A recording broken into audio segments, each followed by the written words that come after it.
Buenas tardes, ¿cómo están? Bienvenidos a TV 4.0. Estamos muy contentos de iniciar este sábado de Ciencia y Tecnología por el 12. Ya está anocheciendo. ¿Vieron cómo está el estudio cuando bajamos con el dron más oscuro? Bueno, hoy tenemos muchos temas para compartir y entre ellos está un tema que va a llamar mucho la atención. La primer película cordobesa hecha 100% con inteligencia artificial. Los personajes, los escenarios, nada es real, nada existe y ya vamos a estar contando de qué se trata.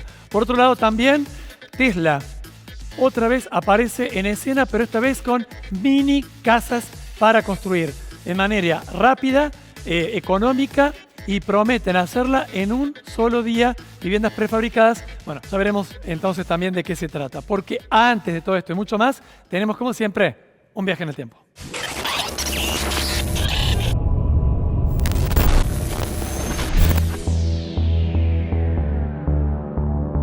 ¿Listos para un viaje con Martín de Chiara? ¿Cómo estás? Hola Diego, ¿qué tal? Buenas tardes.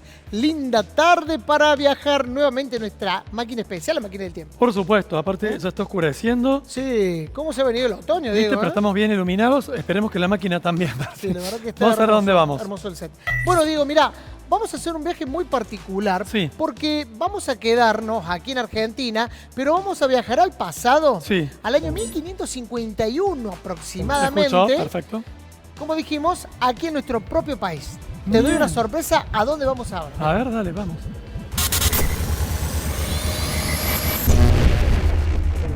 Bueno, mirá. ¡Qué hermoso! Estos son viñedos. Un viñedo. Bueno, sí. ¿Dónde estamos, Diego? Sí. Estamos en Mendoza. Ah, claro. Bueno, una de las capitales que trabaja el tema de la industria vitivinícola. Claro, seguro. Así que vamos a comenzar a repasar. ¿Qué vamos a repasar? La historia del vino en Argentina. Ah, mirá, y te viniste borrabino. Te viniste justo entonces. Acorde a la ocasión. Acorde a la ocasión. Bueno, ya estamos aquí, sí, y comenzamos con nuestra máquina del tiempo. Sí. De hecho, como decíamos anteriormente, este recorrido que vamos a hacer se basa en lo que hoy es furor. Vos fíjate, por ejemplo, la llegada del vino para Argentina se da en ese año, más o menos en el año 1550, 1551. Primero ingresa al territorio sudamericano a Perú y luego a Chile. Y de Chile, lógicamente, llega para aquí, para la zona donde estamos hoy, en Mendoza. Bueno, el mundo, justamente de los que buscaban desarrollar esta industria de la vitivinicultura, eran los monjes. Claro. O sea, eran personas que necesitaban el vino para llevarlo a las misas. Claro. Así que se veían obligados para plantar, para cosechar y para realizar toda la tarea del proceso. Traían barbechos, como se dice. Traían los barbechos en ese momento para Pero solo realizar. estaba ahí, cerca de la iglesia. Tal cual, muy cerca, porque el uso que se le daba era muy básico. Exacto. Bueno, para la época colonial, la producción de vino tenía un carácter doméstico, que era lo que estábamos haciendo referencia, porque las bodegas estaban ubicadas dentro de las habitaciones, no solamente de las casas, sino que también las mujeres que vivían ahí realizaban la tarea de hacer el pisado. Claro, el típico pisar las uvas. Claro, lo hacían descalzas, Descalzas, sin calzado, y lo hacían sobre los lagares de cuero, que era lo que se contaba de forma muy rudimentaria para ese momento. Para ahí obtenían el jugo. Claro, toda la fermentación se realizaba después porque se había hecho un almacenaje en las diferentes vasijas que, por ejemplo, en ese momento eran de cerámica, y ahí comenzaba todo el proceso que posterior llegaba a la fermentación. A la fermentación. Exacto. De hecho, vos fíjate, para el año 1853, por ejemplo, Argentina era muy joven en esta temática. Y es cuando Domingo Faustino Sarmiento, por entonces gobernador de la provincia de San Juan, era un hombre muy visionario, pero entendía como pocos que había una gran importancia de tener conocimientos de afuera para desarrollar este rubro, este segmento de la vitivinicultura en el país. Siempre trajo ideas de afuera. Claro. Y en este caso también. Claro, pero vos sabés que en esa oportunidad no se lo veía como algo que iba a ser importante, pero fue un visionario. Fue una muy buena decisión, sí. Bueno, fíjate a tal el punto, o es el hecho de que Sarmiento instruye a un famoso agrónomo francés, conocido como Puget, ¿no? Exacto, Puget, Michael Puget. Que lo obliga a traer desde Francia los cuttings, es decir, los esquejes de las mejores variedades. Así que en ese momento, mientras iban incorporándose al país estos destellos de las primeras raíces del Malbec, es cuando Puget trae concretamente esta variedad. La cepa del Malbec. La cepa desde del Malbec. Francia. Fíjate que pasa algo muy trascendental a nivel mundial y es una plaga que se origina en América del Norte, pero lamentablemente arrasa con los viñedos europeos. Se llama filoxera y es un insecto microscópico que ataca las raíces de la vid.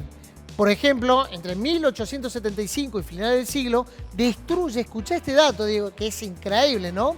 Una decena de millones de hectáreas de viñedos tanto en Francia, Italia, España y el resto de Europa. Hizo desastre. Un desastre, un desastre. Así no saben cómo frenarla, no había. Bueno, no había forma. Y era evidente que el Malbec, que ya era una uva difícil de cultivar, especialmente vulnerable por la sensibilidad que tenía, por las heladas y las enfermedades, nunca se llegó a recuperar bien. Es verdad. Fíjate que cuando los viñedos europeos se plantaron, el Malbec en Francia, por ejemplo, quedó reducido a una cantidad menor. Se le vendía a muy alto costo y solamente a algunos lugares muy específicos. Pero en Argentina, la filoxera no llega con la misma ferocidad, ¿no? No llega con el mismo impacto.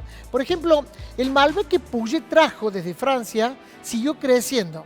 Se siguió adaptando, se siguió desarrollando y fue encontrando en las alturas de Mendoza, en toda la precordillera, un hogar que, por ejemplo, en su tierra natal nunca había tenido. Claro, por el tipo de clima. Se daban las condiciones exactas para que creciera. Así que hoy, por capricho de la historia, Argentina produce más del 75%, Diego, de todo el Malbec del mundo. Mirá qué dato, ¿eh? Llegó por una decisión acertada. Si no, tal vez no nos hubiéramos enterado. Y en un momento justo. Y en un momento justo, si no, el Malbec tal vez hubiera desaparecido y llegó a la cordillera y encontró ahí un lugar espectacular. Bueno, te sigo contando algo más. Por ejemplo, mira, hay un momento bisagra, otro momento bisagra se podría decir, dentro de la historia del vino argentino, y esta llega en el año 1885 con algo aparentemente mundano o que no tenía relación directa. Y es concretamente cuando empieza a aparecer en la zona, en la región, el ferrocarril. Claro, exactamente. Así que un antes y un después. Y acá apareció también el ferrocarril. Mirá, acá tenemos una máquina de ese tiempo que hizo historia también influyendo en el comercio del Malbec. Porque antes, Diego, era toda una odisea llevar el producto, el vino Malbec, por ejemplo, desde Mendoza o de San Juan, concretamente de Mendoza, donde estamos hablando ahora, hacia Buenos Aires. Claro. Se hacían carruajes. Exactamente. Lo que complicaba la logística, lo que la encarecía. Claro. Y por ende que había ciertas limitaciones, en lo que es la parte de transporte. Seguro. Así que el ferrocarril logró romper todas esas barreras. Totalmente. Lo hizo más accesible, más rápido. Bueno, y hacerlo crecer de golpe, ¿no? A tal punto, Diego, para que tengamos una referencia, que por ejemplo, en Mendoza, para los años, por ejemplo, 1830 aproximadamente, se sumaban apenas 1000 hectáreas. Sí. Llegó a crecer, gracias al ferrocarril, hasta superar las 45.000 hectáreas para, por ejemplo, 1910, 1915 aproximadamente. Una barbaridad. Otro dato más que interesante, Diego, que también se suma a este despliegue que hizo el ferrocarril, fue el tema de la inmigración. Exacto. Especialmente de gente que venía de Europa. Sí, sobre todo Italia, España, ¿no? Que habían cultivado justamente el vino, y entre otros el Malbec, y ya sabían cómo trabajarlo. Claro. Había sido tal el desastre, entre comillas, que se habían enfrentado, que conocían todos los vaivenes de cómo cuidar estas cepas, cómo cuidar la planta. Y ya tenían aparte el paladar preparado para saber cuál era un buen vino, que eso es lo que hace falta también, ¿no? Claro, trajeron la cultura del vino. Exactamente, trajeron la cultura del vino. Así que realmente una máquina del tiempo impresionante, muy linda, y que nos hace pensar también sobre el potencial y todo lo que tienen, bueno, nuestras tierras para dar también en esto. Sí, por supuesto, y cómo las bases tecnológicas fueron ayudando también. Increíble. Y con el color borra vino. ¿Nos volvemos entonces? Sí, señor. Sí. Vamos, lógicamente, nos quedamos aquí en el presente 2026 dentro de Argentina. Dale.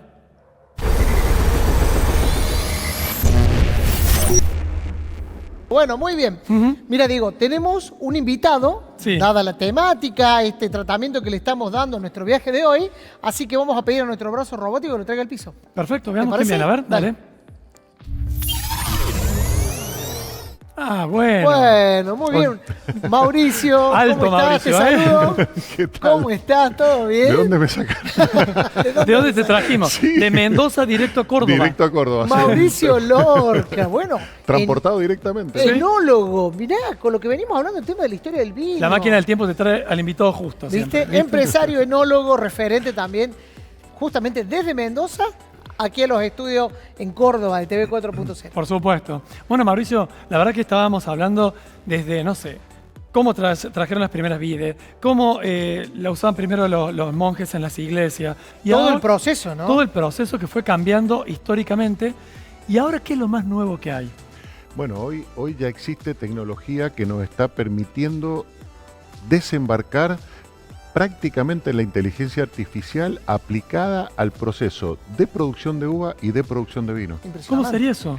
Bueno, básicamente ya tenemos tecnología, por ejemplo, en viñas, que podemos más o menos hacer una predicción de clima, vincularlo con el riego y eso de una manera u otra nos empieza a ayudar a decidir mejor cómo regar los viñedos. Wow. Por ejemplo, una IA bien integrada con una proyección de clima bien claro, puede decidir si reponer 7, 8, 10 milímetros por día en función de la proyección de clima. Esto es muy importante. A partir de la humedad de suelo a diferentes alturas, más la evapotranspiración que está sufriendo la planta, nos puede hacer un cálculo muy preciso y nosotros solamente corregir sobre lo que vamos observando en el paso del tiempo. Exacto. Con lo cual es una herramienta súper interesante. Y en bodega tiene una aplicación muy similar.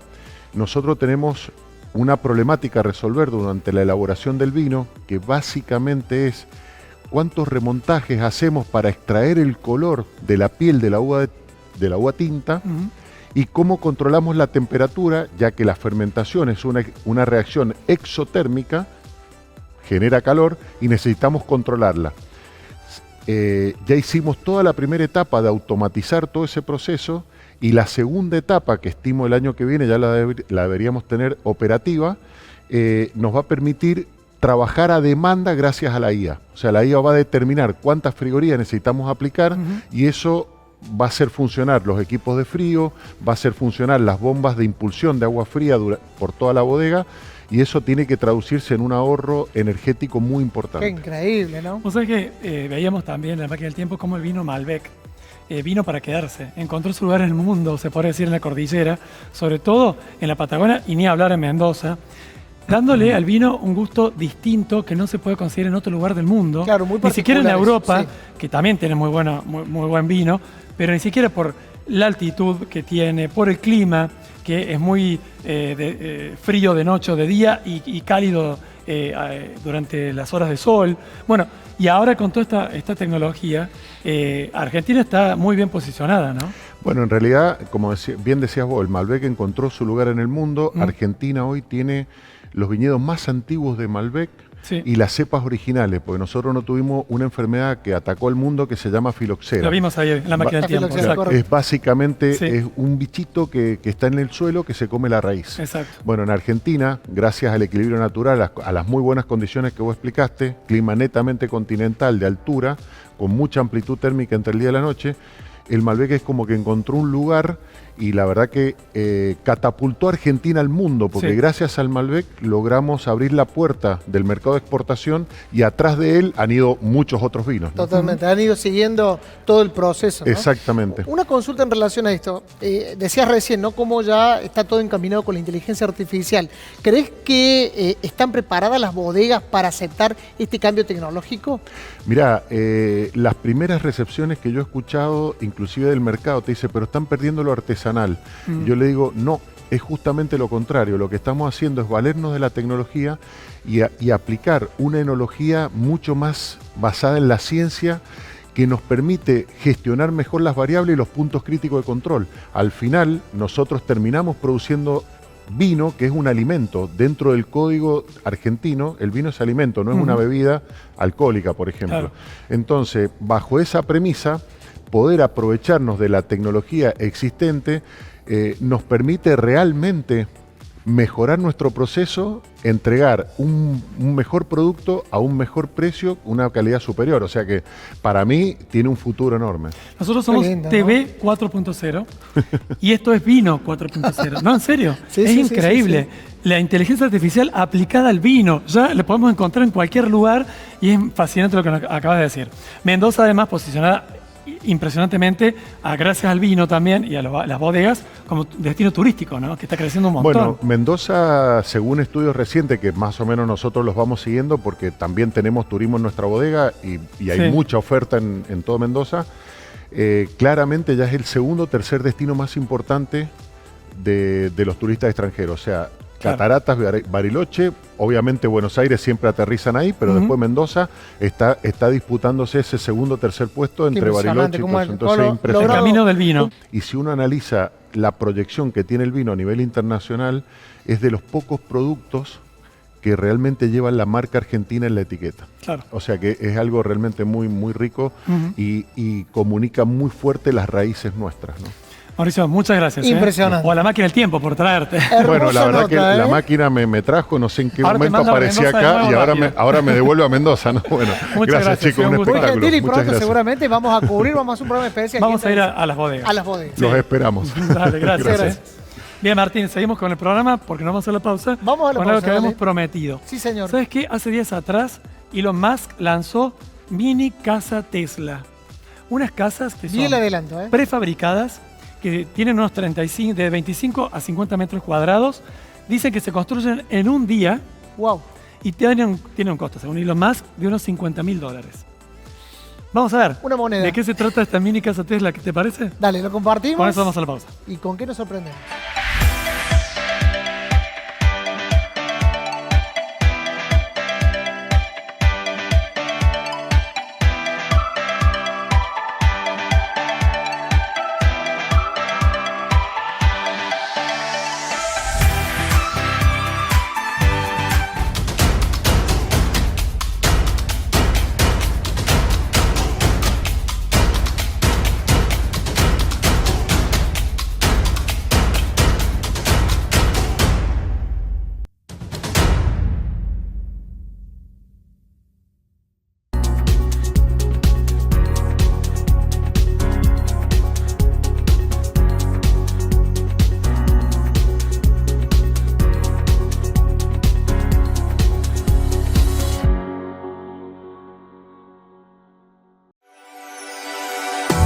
Noticias, actualidad y servicio. Despierta Córdoba, con la conducción de Diego Robledo y equipo, en 96.1 Radio Shopping.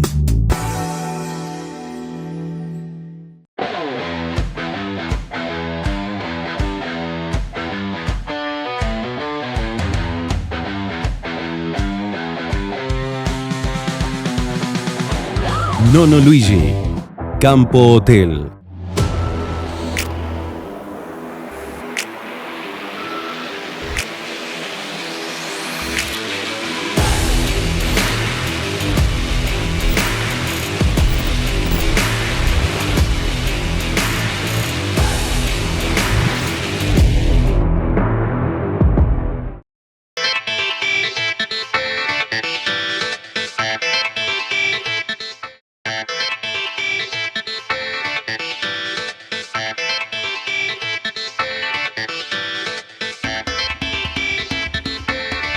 Continuamos en la tarde del 12. Como siempre, les recordamos que pueden seguirnos a través de nuestro Instagram, @tv-4.0, o el código QR que aparece ahora en pantalla y en otros momentos. Suscríbanse al YouTube, que están todos los programas, todas las temporadas y también siempre novedades. Hablando de novedades, recién bajó el dron y estaba acompañado, porque yo les anticipé cuando empezábamos el programa que vamos a mostrarles y contarles sobre la primer película hecha 100% con inteligencia artificial de Córdoba. ¿Y quién está? El director de esta película, Augusto de la Esquiava. ¿Cómo estás, Augusto? ¿Cómo estás, Diego? ¿Bien? ¿Todo bien? ¿Todo en orden? Director de Luna Roja. Sí, así es. ¿Por qué ese nombre? Luna roja, porque quise hacer como una analogía, quizás no es tan fácil de darse cuenta, entre el personaje que se llama, el protagonista que se llama Luna, y rojo con el tema de la sangre, más que la luna roja, como todo el mundo. Que nos llamó la atención porque todos los que aparecen en esta película no existen. No existen. Ni siquiera la protagonista. Ni siquiera la protagonista.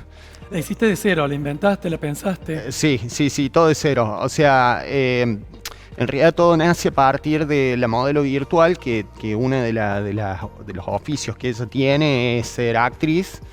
Entonces, a partir de eso empecé a crear videos con narrativas, con mensajes o con alguna historia. Y un día dije, bueno, me puedo largar a hacer algo así. Y me largué. No pensé cuánto tiempo me iba a llevar ni cuánto trabajo, porque si no, no iba a hacer nada. Eso te iba a preguntar, decímelo porque me intriga. Y a ver, lo que pasa es que también había un poco de todo. Por un lado, le dediqué tiempo por estar muy motivado, digamos. La motivación es lo que más me hacía dedicarle tiempo. Y también ver resultados que me gustaban, me daban más ganas de seguir haciendo cosas, ¿no? ¿Cómo es el trabajo con IA? ¿Cómo hacer una película con IA? ¿El guión? ¿Cómo se trabaja? Bueno, yo en realidad la película, todo lo que tiene que ver, o sea, el uso de la IA tiene que ver con la creación de material, ¿no? Claro. Desde la generación de los actores, ¿no? Que bueno, ya los escenarios también, y bueno, y el tema de generar los videos en bruto para después poder trabajarlos, editarlos. Que además tienen por ahora sus limitaciones, ¿no? Porque los videos en bruto por ahí no es una película completa. No. Te va haciendo por partecitas. Es por partecitas, exactamente. Entonces vos, o al menos yo lo que hice en realidad, fue primero escribir el guión, que mientras iba escribiendo el guión o la historia, iba ideando el mundo en el que se desarrolla ese universo en el que se desarrolla la película. Y bueno, lo cierto es que mientras más fabulaba o mientras más me imaginaba ese mundo, más fácil me resultaba poder ir escribiendo el famoso prompt. Sí, y las acciones que iban sucediendo, ¿no? Claro. Porque, o sea, después es toda una cuestión de compaginación. Sí. Porque como vos dijiste, vos prompteás y te sale un fragmentito chiquito. Un fragmentito tenés que unir exactamente, pedacito por pedacito. Pero ahora es así. Más adelante dicen que se puede hacer mucho más. Te pregunto, ya fue exhibida en algunas salas en Córdoba. Te pregunto cuál es la reacción, porque viste que hay muchos que están quejándose, dicen, che, la IA nos va a sacar trabajo en distintos rubros. Hasta los actores están pensando lo mismo. ¿Qué reacción has tenido? Y a ver, sin ir en contra de los actores y del rubro, la verdad que me tira muy buena onda. Así, me sorprendió porque incluso cuando creé mi modelo virtual a Ana Bianco, recibí críticas y etcétera, pero por la película todavía no he recibido ninguna negativa. Capaz que se la están guardando para tirármela de una en algún momento. A pesar de que mi película está hecha con inteligencia artificial, para mí la mejor combinación es entre las personas, o sea, las cosas de carne y hueso con la guía. Claro. Ahí es donde para mí está la verdadera magia. Seguro. Bueno, Augusto, disruptivo, distinto, vas a tener seguramente críticas a favor y en contra, pero lo hiciste primero. Y eso también, por eso ibas corriendo contra la corriente. Oh, no, sí, era por eso más que nada. Bueno, Augusto, gracias, ¿eh? De nada. Muy amable. Muchas gracias por invitarme. Continuamos con el programa y ahora vamos con Tomás Gil, el ingeniero que nos habla de alimentación 4.0.